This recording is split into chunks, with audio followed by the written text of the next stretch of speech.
Voici le titre, la coordination nationale d'études et conseils de grands projets du Congo organise des journées académiques de veille économique, scientifique et technologique. Bonjour, je disais que la coordination nationale d'études et conseils des grands projets du Congo, en sigle CNECGPC, a organisé des journées académiques d'immersion de la structure, de veille économique, scientifique, technologique et technique appuyée sur les infrastructures numériques et l'intelligence artificielle. Notons que l'ouverture de ces travaux ont eu lieu ce mardi 11 mars 2025 à l'immeuble Fernana Panda, ex-Tembe. Contexte, cette activité essentiellement scientifique se veut un cadre approprié des séances d'échanges variées, fructueux et enrichissantes entre les décideurs,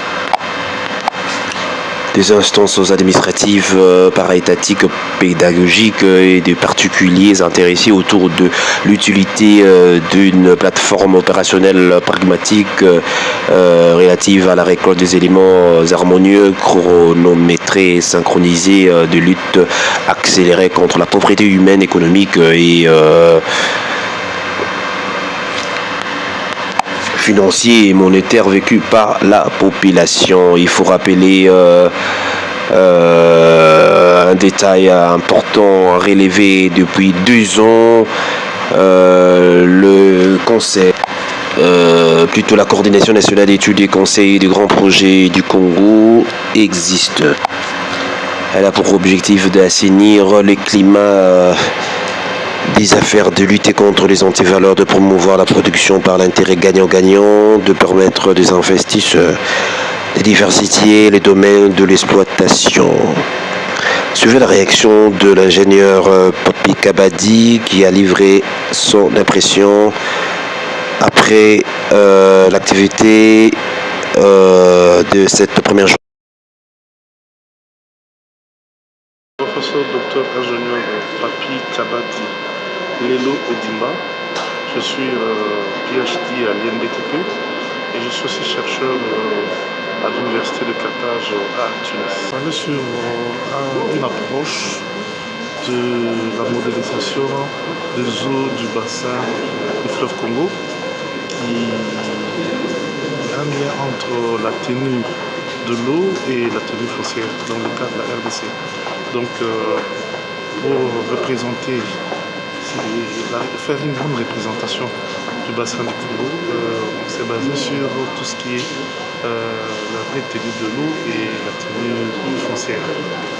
Donc c'est juste une approche qui pourra permettre à ce que nous puissions avoir un modèle intégré du pays dans beaucoup de domaines où il y a le sol, le sous-sol, il y a l'eau, la végétation et tout ce qui est la biodiversité. Donc c'est un modèle intégré où on peut, qui constituera un pilier. C'est ce qui est en mode avec tout ce qui est machine learning et ainsi de suite.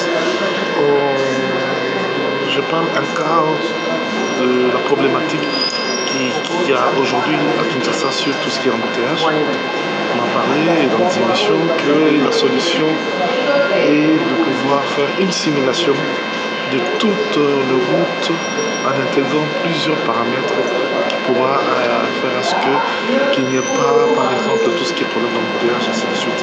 Et c'est un modèle intégré qu'on peut intégrer et facilement, on n'aura pas toute cette problématique des embouteillages en suivant des alternances et avec cette intelligence artificielle, avec tous les paramètres que nous pouvons introduire, et ça pourra résoudre à tout problème quotidien que nous avons. Je vous remercie. Merci beaucoup.